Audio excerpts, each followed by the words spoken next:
Hi, everyone. We're going to give it a couple minutes as people start to make their way in.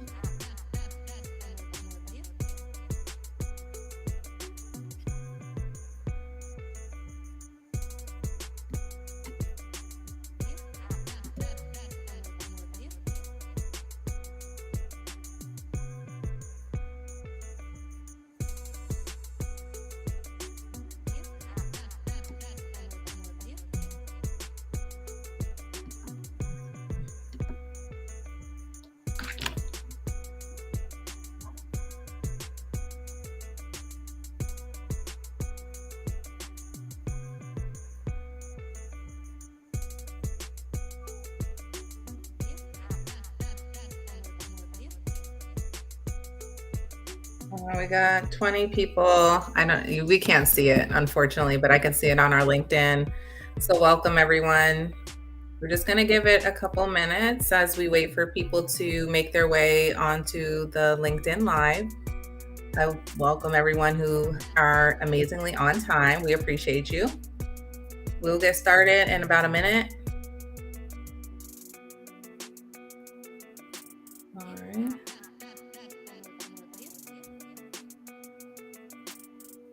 Feel free to drop in the chat where you're tuning in from.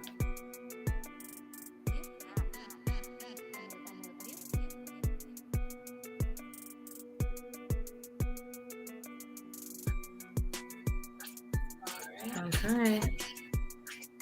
We got about 30 plus people and still joining and climbing. So welcome, everyone. I'm extremely excited about today's LinkedIn Live with our special guest, Initialized Capital. We will just wait just one more minute as people start to continue to trickle in. Tiffany, where are you tuning in from? Are you in San Fran right now? I am not. I'm in South Lake Tahoe in the mountains of California. Hi, y'all. Nice. I'm in Jersey. Representing both coasts. Absolutely. Right now. I am. Oh, we have London, England. Wow. Okay. All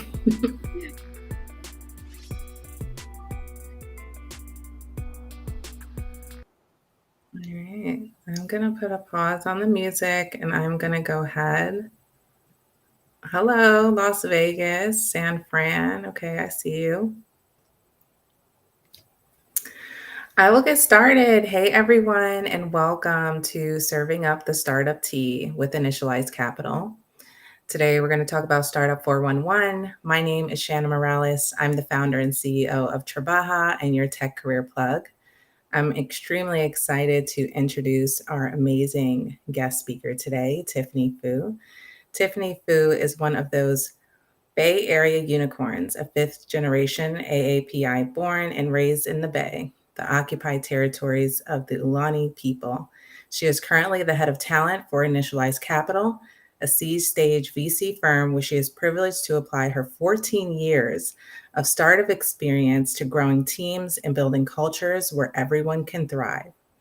Forged in the fires of early stage startups, she is a 4-time people and talent leader who has hired and developed hundreds of employees across the startup ecosystem.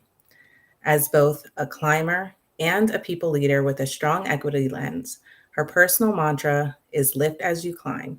She is committed to opening doors, leveling playing fields, and being an employee champion. Everyone, please welcome and give an amazing round of applause to Tiffany Fu, Head of Talent at Initialized Capital. Hi, everyone. It's great to be here. And this is my first LinkedIn Live, so I'm just a bit nervous, but I'm very excited to chat with you all about startups because I love talking about startups. For some of you who are having problems, a few of the audience have suggested refreshing the page, so hopefully that works for you. I'm going to dive right in and get going. So hopefully you're here to learn more about early stage startups because that's what I'm here to talk about. As you know, I'm Tiffany Fu, use she, her pronouns, and I'm the head of talent at Initialized. What is Initialized? Initialized is an early stage VC. We look for visionary founders early and help them build companies with strong foundations. We invest at the seed stage. We have 3.2 billion assets under management, and we have a broad swath of portfolio companies spanning enterprise, consumer, crypto, climate, healthcare, real estate, fintech, frontier tech. And right now, there's about 175 active portfolio companies worth nearly 200 billion in market value. And you can check us out there at initialized.com. Okay, so startups. Perhaps you join because you're startup curious, or maybe you're startup shy, or maybe you're trying to determine if startups could be for you.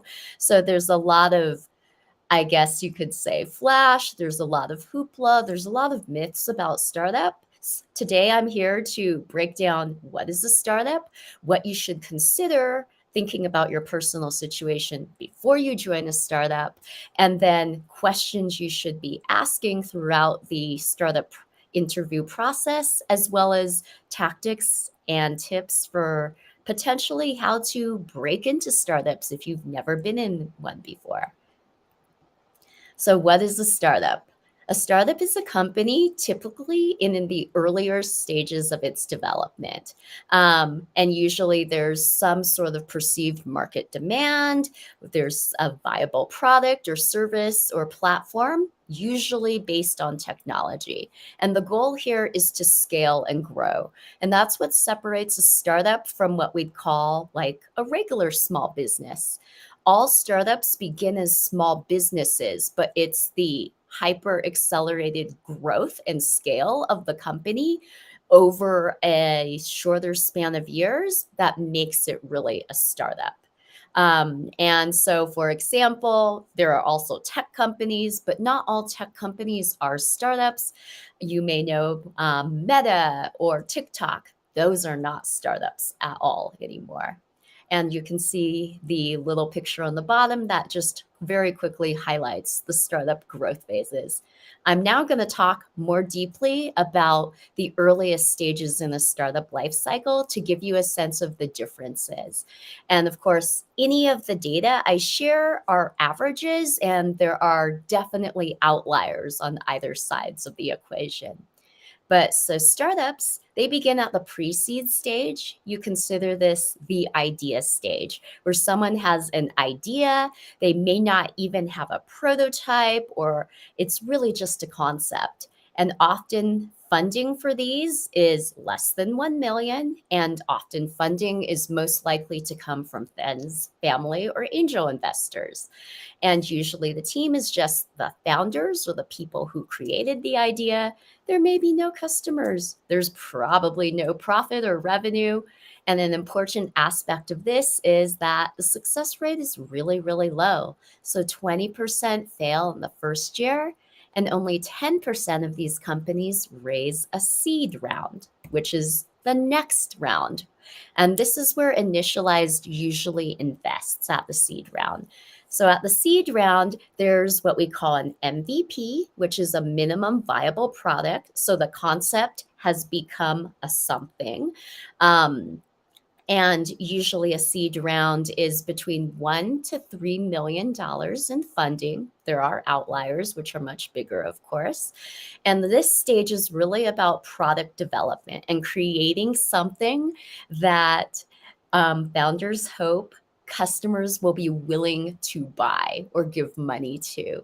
Seed stage teams usually range from 1 to 20 plus people, so relatively small, and they probably have some paying customers. Revenue and profit is often still zero, but sometimes annual recurring revenue can go up to the triple plus digits. And the success rate here is about 10% raise the next round of funding. And that path from initial funding at the seed stage to the next round of funding is usually between 1 year to 18 months. And this is where usually startups decide to hire their first employees. So this is an important thing to note as you consider early stage companies. Another thing to note about seed stage is more likely than not, you're going to be a very early hire in a company. And that means you probably won't have a team or you'll have a really small team. So if you're a person who really likes to be a part of a larger team, this may not be the stage for you. The next stage in the startup's growth is Series A. And this is where a company has a minimum viable product, so an MVP, and they've determined some level of what we'll call product market fit. Product market fit means that there is alignment between things that the market wants and is willing to buy. Usually funding is between 12 to $15 million for this round. More recently, Series A's have gotten bigger. It may be going back down as the market downshifts. Additionally, teams could be around 20 to 60 plus people. And here, the goal is to really expand the customer base and get more paid users on to the platform or on to using the product. And here, the most important goal is to have a clear monetization plan. So, how are you going to make money? And this series usually lasts between 10 to 18 months. The last series I want to talk about is a Series B. And so Series B is all about proof of scale. And that means growing really quickly, expanding into new markets, creating new product offerings or new verticals. Oftentimes funding is about $46 million. This is when the team really starts to hire or add new folks, and you can go from 50 or 60 plus upwards towards over 100 or even 150 employees. And here, this is the longest stage, if you will. So it usually takes over 2 years for a company to then think about future rounds of funding. Because I'm only focused on early stage today, I'm not going to go into future series or rounds like C, D, E, or F. Note that they really do exist. For the sake of this talk, I will limit everything I say about startups, about jobs, about applying, about both the benefits as well as the challenges to mainly seed and Series A with a little bit of Series B. But the last thing I want to talk about in terms of the startup life cycle is exits. So there's mainly two types of exits. There's mergers and acquisitions. So either the company merges with another company or it gets acquired by a bigger company. Or the other option is to IPO. And that's when the company goes public, it gets onto the stock exchange, and then anybody is able to purchase shares of that company. Now, most startups are looking towards a grand acquisition or a grand IPO. And I want to highlight this term unicorn status because that's an important factor in terms of financial windfalls that a startup could have. So, a unicorn is defined by a successful startup that reaches a valuation of more than $1 billion. And that term was coined by Eileen Lee from Kleiner Perkins. So, right now in the world, there are over 1,123 unicorns, and 60% of those happen to be business to consumer companies. It takes an average of 7 years from start to become a potential unicorn, but there's only a 0.00006% chance. Initialized Capital is very fortunate to have 28 unicorns in our portfolio to date, and we hope to have many more.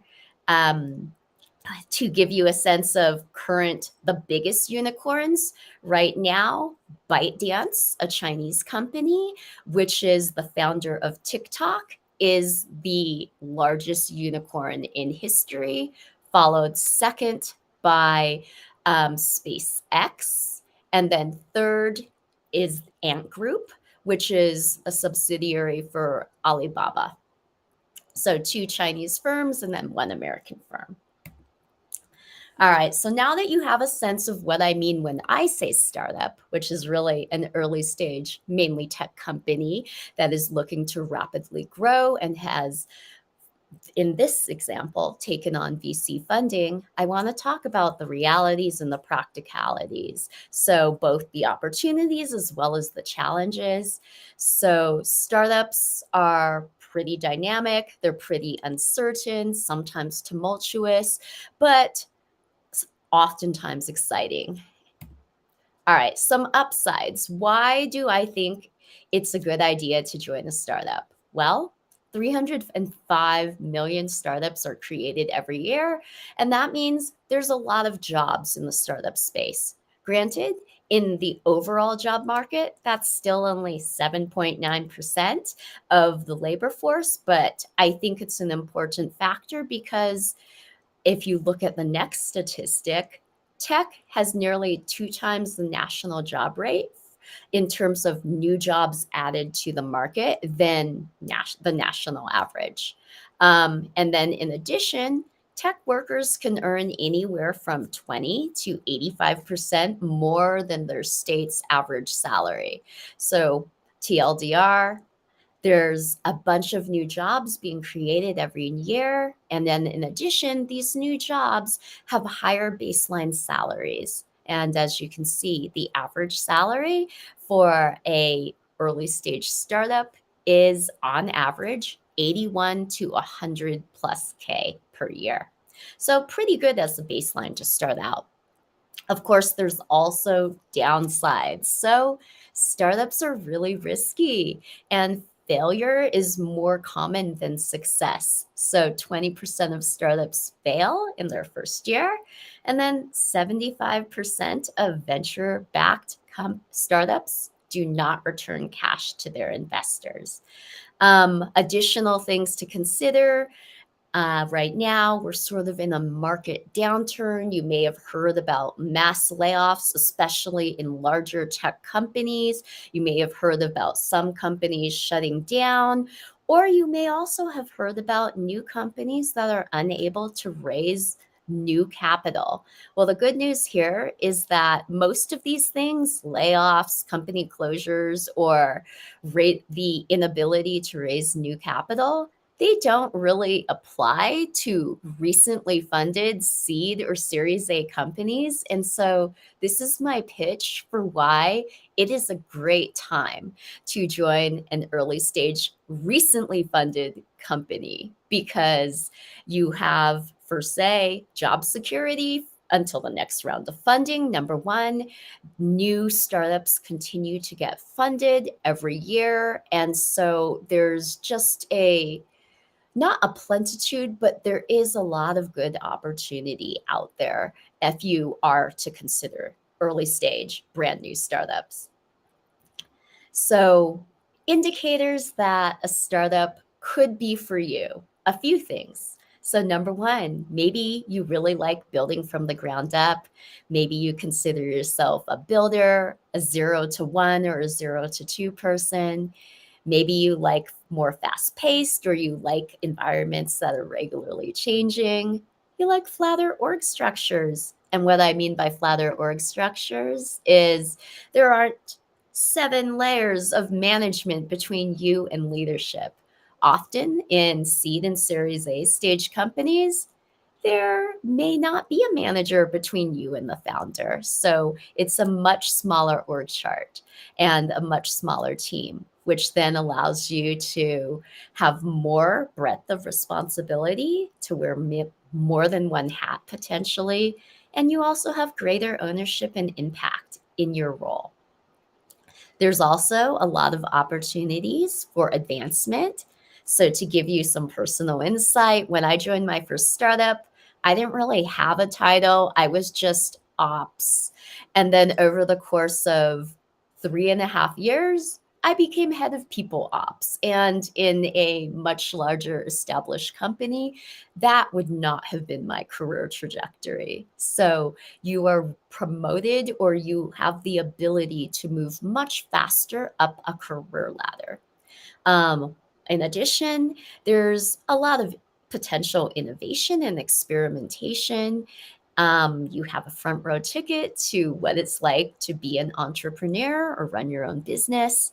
And then, of course, if there's strong mission alignment between you and what the company is doing or their mission, that's great too. And of course, I want to mention potential financial windfalls. But I want to caution, you should never join a startup because you think you're going to be rich and you're going to cash out. You join a startup with that possibility, but that should not be the only reason to join. On the flip side, startups may not be for you if some of the following apply. Now, obviously, these are all general statements, and each person's unique situation should be considered, but I do want to highlight the following. So maybe you want more established policies, processes, roles, a sense of what you're going to be doing on the day to day. Additionally, maybe you have personal and financial commitments. And so startups are not traditionally 9 to 5 jobs, especially early stage. And while still salaries are much higher than national averages compared to much later stage established tech companies, salaries are lower. So those are considerations. Also, as you saw, many startups fail early.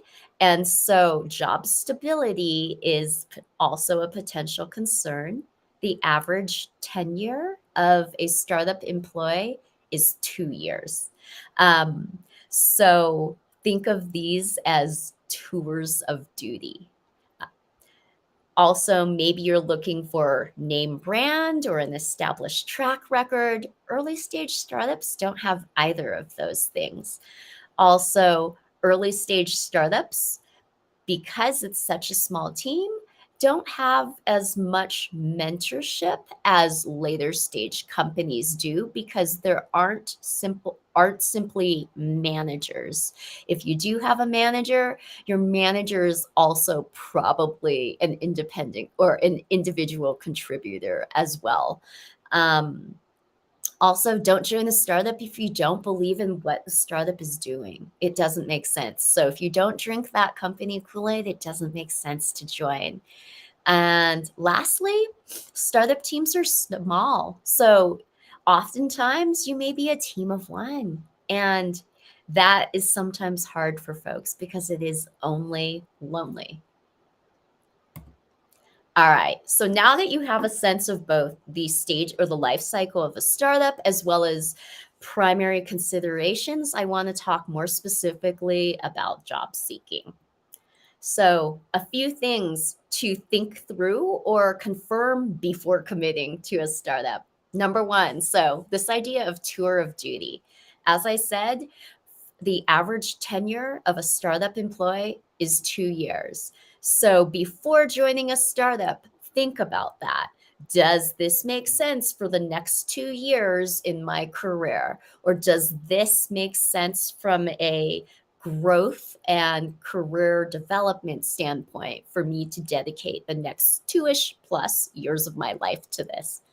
Obviously, it would be great if the company did really well and you had a 6-year, 7-year, or even longer stint with the company. But think of it in 2-year cycles for the most part. Additionally, team dynamics. So at the earliest stages, you're really joining a team. and a vision.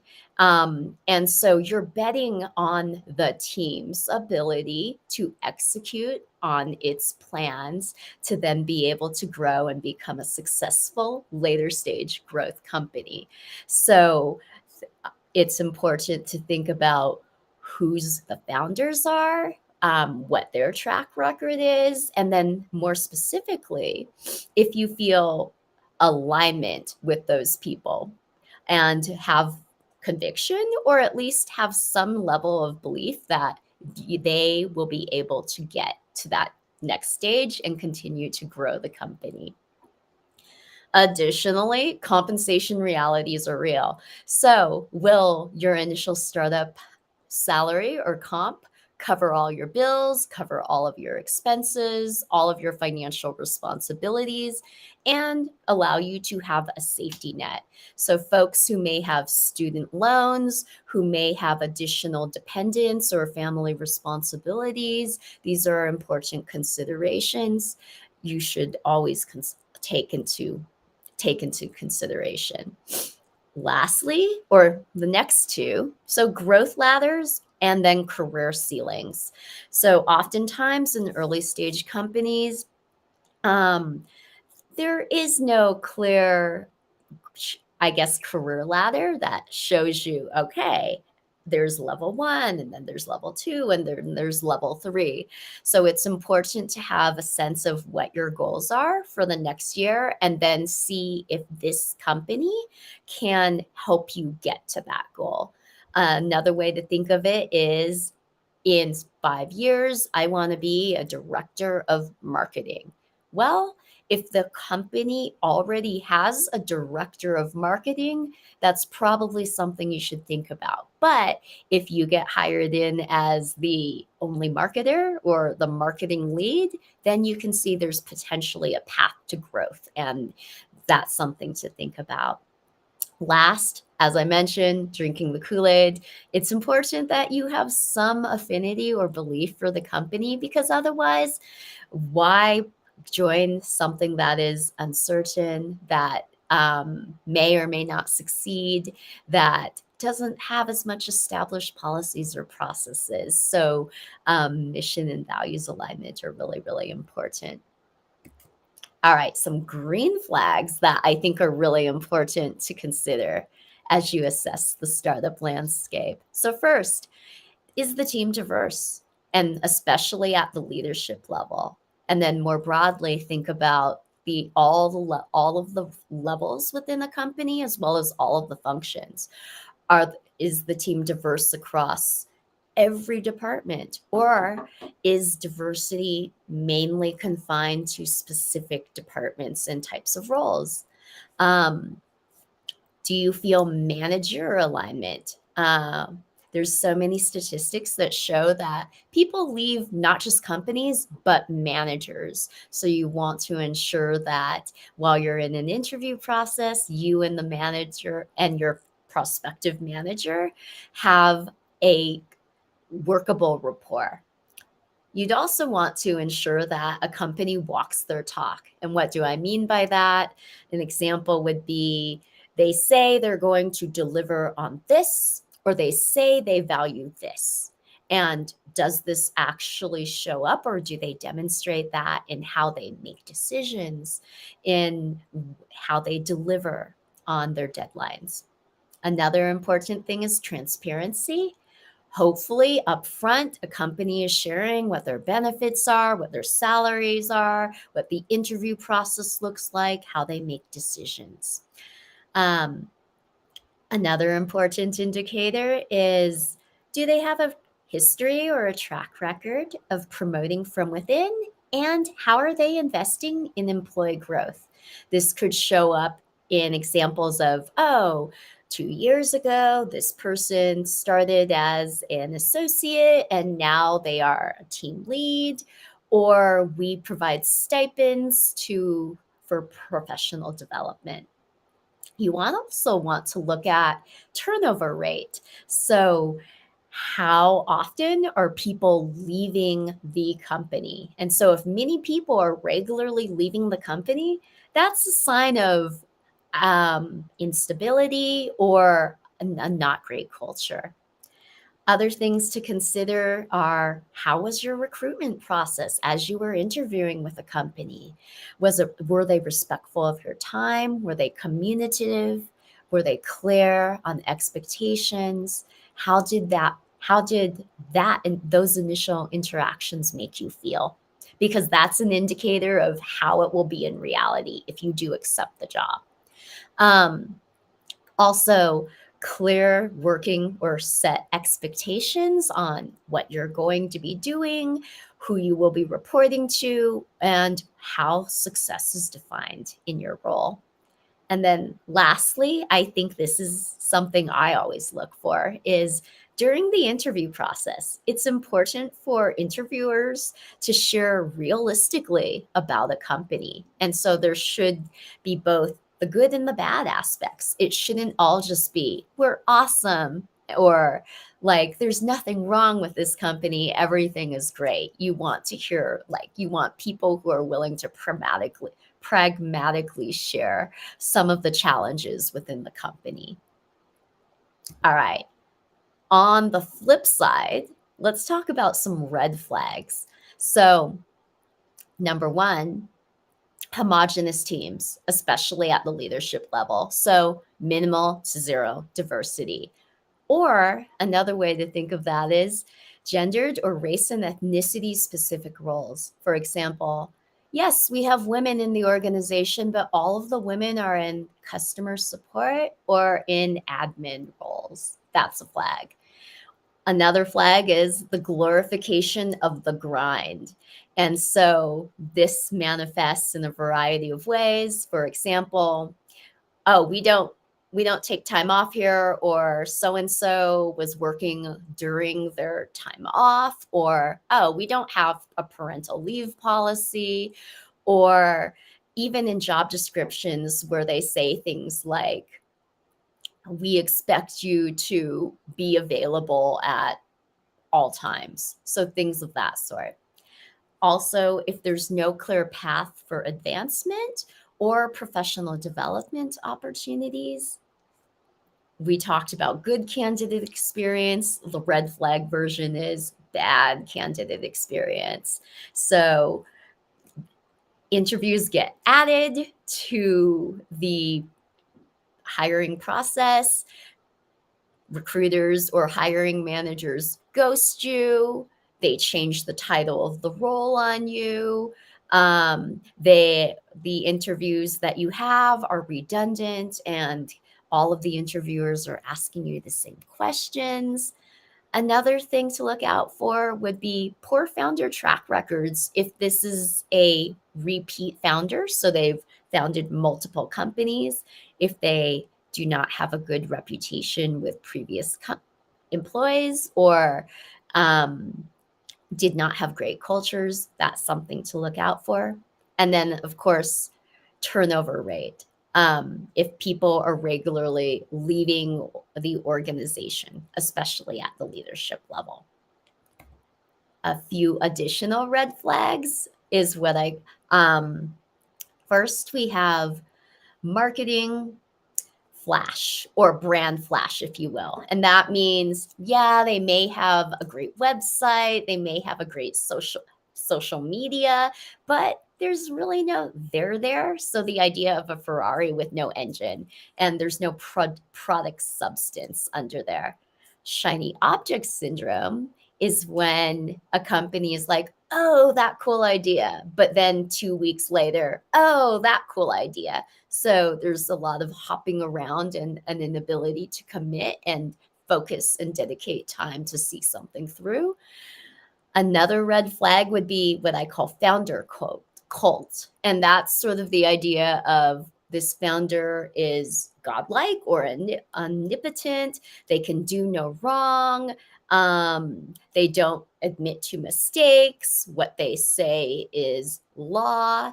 And this often manifests in a lot of social media where you have people defending founders for bad behaviors, or where they may say one thing and then that influences the industry, the market, etc.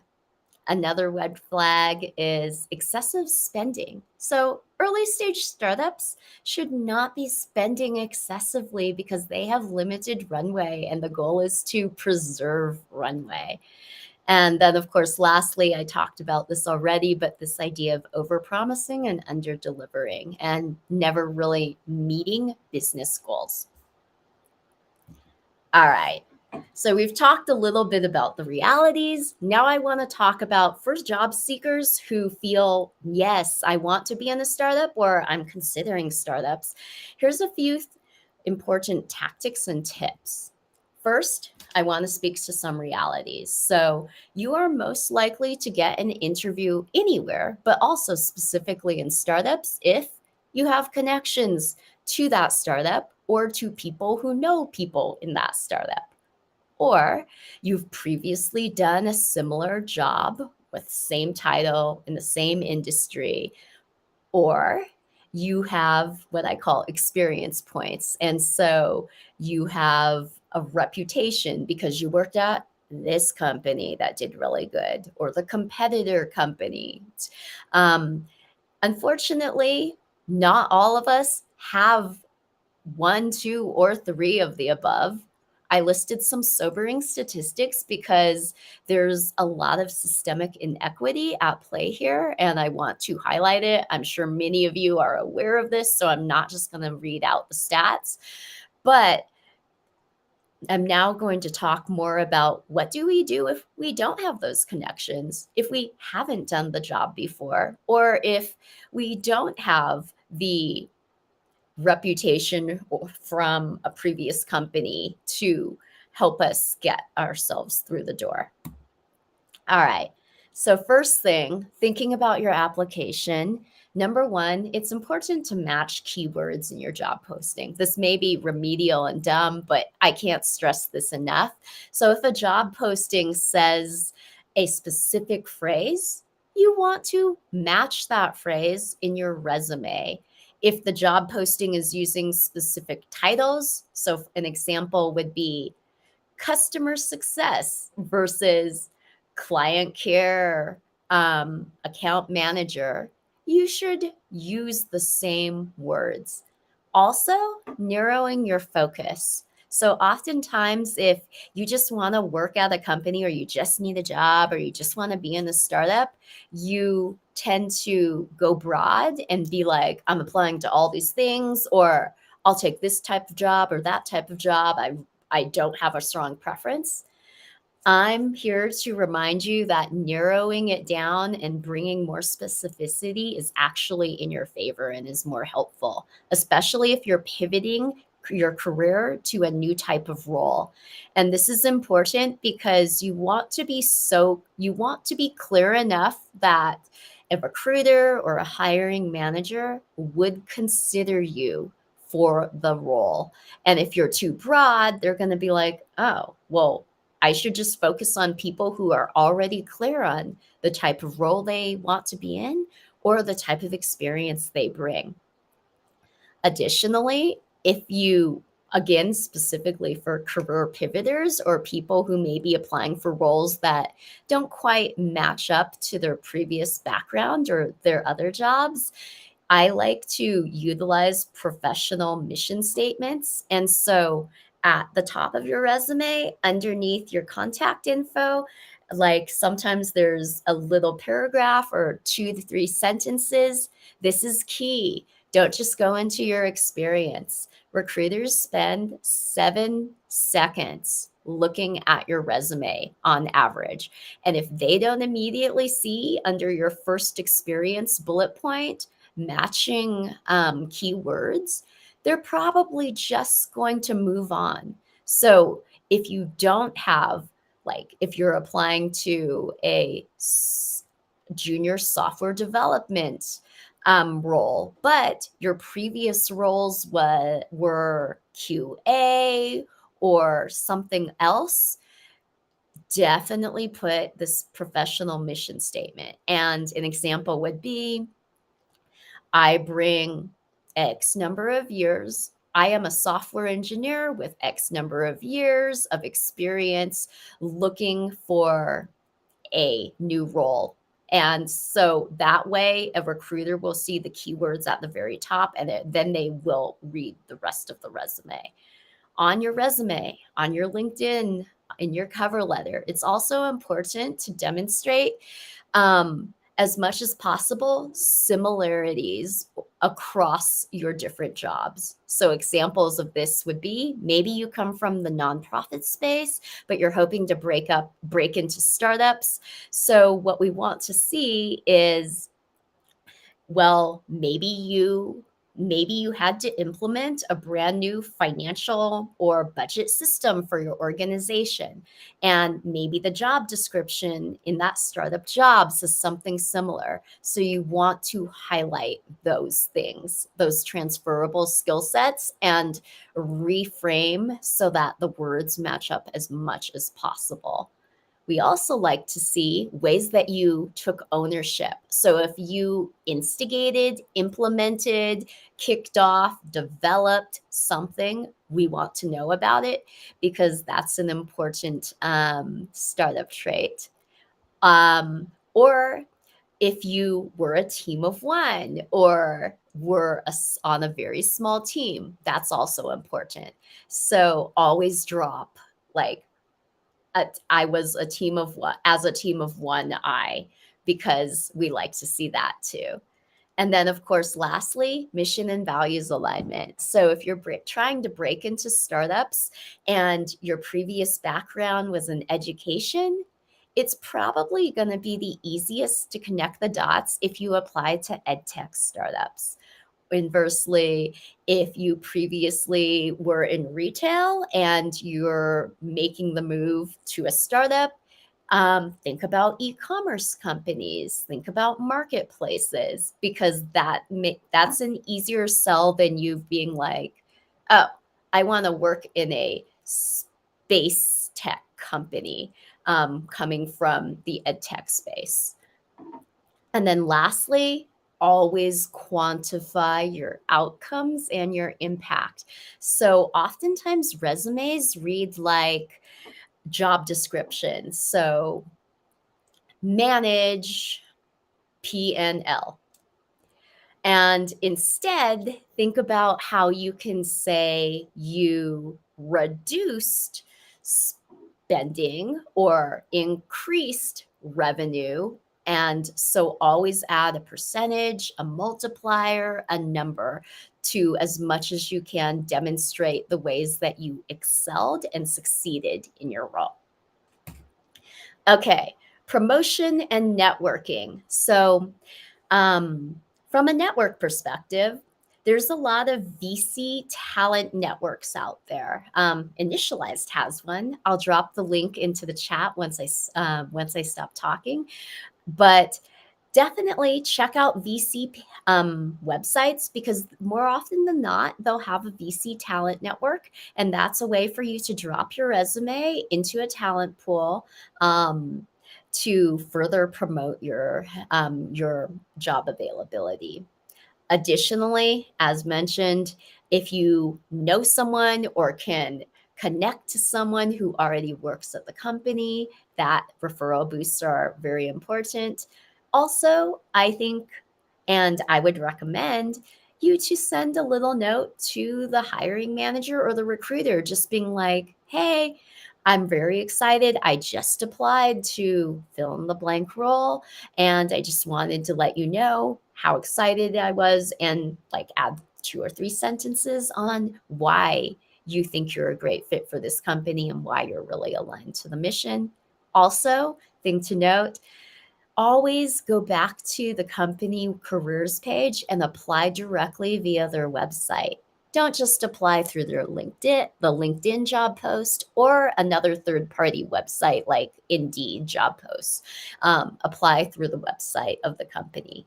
And this is because more often than not, recruiters go through those applicants first. So when you are interviewing with startups, here's a bunch of questions and things to consider as you're going through the interview process. Because remember, Interviewing is a two-way street. Yes, a company is assessing you, but you're also assessing a company. And so you want to make sure that you have the data and the information to make an informed decision about whether this company would be a good fit for you and your career aspirations and a place where you could potentially thrive. Always think about funding and runway. Here's a few ways to get more details. When do you expect to raise your next round? What is the backup plan if you can't raise? Are you profitable? How do you expect to generate revenue? From a diversity, equity, and inclusion perspective, what percentage of your employees are women, are Black, are queer? And then what efforts are made to attract and retain more diverse talent? You get the idea. A few more examples, other questions to ask to get a better sense of culture. Can you share examples? Or so an example for values and culture alignment and walking the talk would be, I see that integrity is one of your values. Can you share an example of how you had to make a hard decision to stay in alignment with integrity? Other things to ask are, tell me about your turnover, or what is the average tenure of your employees? On average, how much PTO do employees take? That gives you a sense of how companies are supporting work life balance. And then, of course, compensation. So more and more companies are publicly posting the salary ranges on their job descriptions. Right now, 7 states require it. Definitely get the details on comp first and upfront before continuing down multiple interview cycles. But in addition, ask how comp is determined, because there's usually a range. And sometimes that range is really, really big, maybe even 20, 30, or 50K in range. And so you want to understand how a company is going to determine what you should make at the company. Also, ask if you can negotiate offer terms. And then how does the company handle future comp increases or raises? All right. And then lastly, we have a bunch of job boards and talent communities I think are good starts for thinking through startups. So obviously Trabaja, and I'm sure many of you are already on there, but the Initialized Port Code job board, Work Out a Startup, which is the Y Combinator job board, and then a bunch of other job boards as well. One other thing I want to mention really quickly before I open it up for questions is, if you're really looking for startups that would be aligned to your interest and good fits for you, I recommend checking out TechCrunch and Crunchbase News to just see or fundraising announcements. Because ideally, you want to join a company that recently raised a round of funding. And you want to do that because, number one, they have runway. So you're almost guaranteed at least 2 years of employment, like barring other catastrophic circumstances. And you've seen a lot of the layoffs happening at much larger companies. This is often the case because they overhired.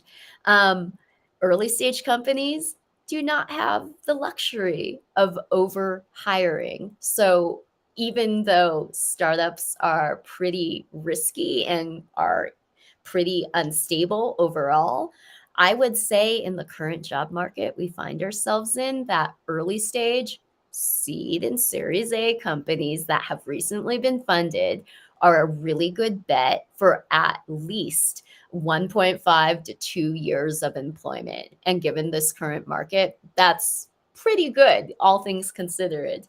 So I'll be sharing this deck out, so you will have all of these resources, but I'm now going to open it up for questions.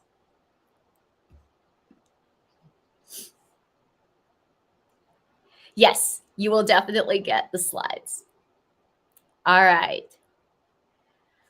Who has a question? Feel free to post it in the chat.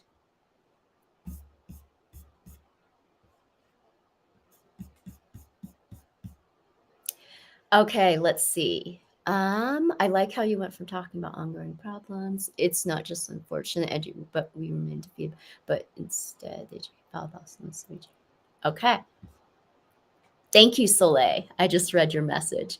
Any questions or any comments? Feel free to type into the chat.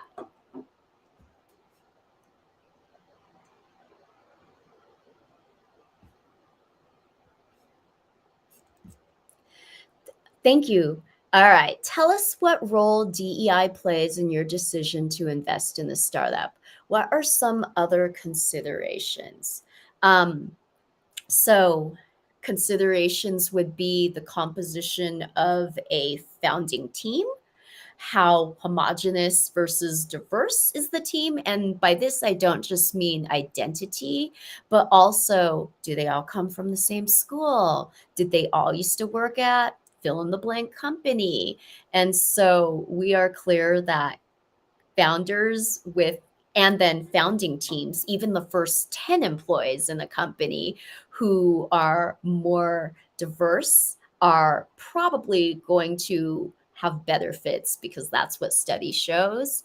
Other considerations I'd say are who's on their board or who will be on their board, and then how are they thinking about their first 15 to 20 hires. It's much easier to build inclusive foundations when you are just starting out from scratch and have a much smaller team, because culture debt, just like all debts, accumulate over time. Sharon, what is considered excessive spending by a company? So, for example, um, for a seed or Series A startup, companies decide to have offsites internationally or fly people to international places. That would be one. Another example would be company parties. And so, where are we having these parties? And how are we spending money? So, for the most part, the biggest expense in the company in the early stage is headcount. And headcount could be upwards of 50% of company expenses. So anything beyond headcount is that is excessive, is something to look out for.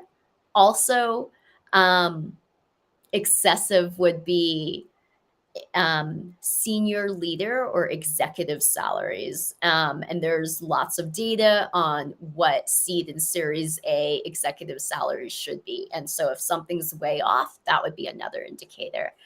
Let's see. Cynthia, I'm an entrepreneur transitioning into tech from the food hospitality industry. I'm interested in data analyst roles. Would love to connect with y'all. Feel free to reach out. Um, Definitely check out the Initialized job board, jobs.initialized.com, for some roles. Let's see next. Does Initialized invest exclusively in POC founders? No, we do not. We invest across the board in a variety of founders.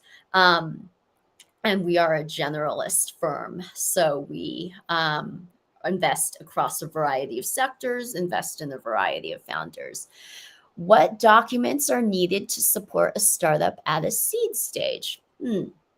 I'm not fully sure I understand that question. If you're talking about incorporation docs and business docs, a fun fact I recently learned was that it really takes about $6,000 to start a small business. And that includes like business license, incorporation, and then any like certificates for either selling or etc. And then that's usually a 1 to 2 person business. As you start to bring on more employees, then there's a lot more legal documentation on top of that. Any other questions? I think I got through most of them.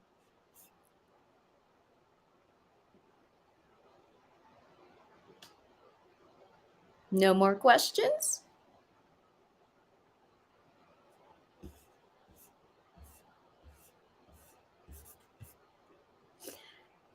Okay. I love working in the startup space. However, it is difficult to find remote roles at a startup. Okay, suggestions for landing remote roles. On the last slide in my deck, on the left-hand side, there's a bunch of job boards that are specific to remote work. So definitely check that out. In addition, I would say right now we're seeing a tension or just a low level conflict between employee preference and then company preference. So on average, we see, I've heard this from multiple sources that about 30 to 40% of open roles at any given time are 100% remote. And so that means about 60 to 70% have some expectation of in-office component. I personally believe this will shift because this is a trend that was really catalyzed with the COVID-19 pandemic, but I don't think all companies have caught up. And you see this tension in a lot of the job seeker expectations versus what companies are open to right now. All right, let's see. Let's see. Do you suggest that people hold on to other jobs freelance as many people for startups? Okay. So right now I'm seeing an influx of freelancers and contract employees and consultants because their company went under or they were part of a mass layoff and they're not ready to go back full time. Totally get it. I would say right now more companies are seeing the massive influx of talent and are more likely to hire full-time employees because the market is so good. And so that's one consideration. Let's see. How do you switch from big corp outside the States and look into a startup world in SF? Okay, great. Work authorization is not an issue. Okay, I'm working hands-on since I was first. Okay, that's a good question. So Sergio is asking about early stage or later stage companies. So an important factor right now is that funding is getting much tighter. We are no longer in the funding environment of 3 years ago where VCs were throwing money at companies. And this is no longer in the same way that it used to be a founder's market where it was much easier to get later stage funding. So Series B and Series C and beyond companies are going to have a much harder time getting funding in the current macroeconomic environment than they used to. And so that's an important consideration as you're thinking about any startup, looking at when was the last round of funding. And most of that is public information. Check out Crunchbase, check out LinkedIn. Often there's a funding announcement. And so if a company, remember what I said about the cycle, so how many months it takes traditionally or on average to go between like one round of funding to the next, look at that. So if a company got funded back in 2019 and they have not got funded since then, either they're doing fine because they're making profit, or they got a big round of funding and they have a lot of runway, or that could be an indicator that, ooh, maybe I should probe further. So good question, Sergio. All right, where can I find the slides? We will be sharing the slides after the fact, probably through Trabaja, so stay tuned for that. And I think that's everything.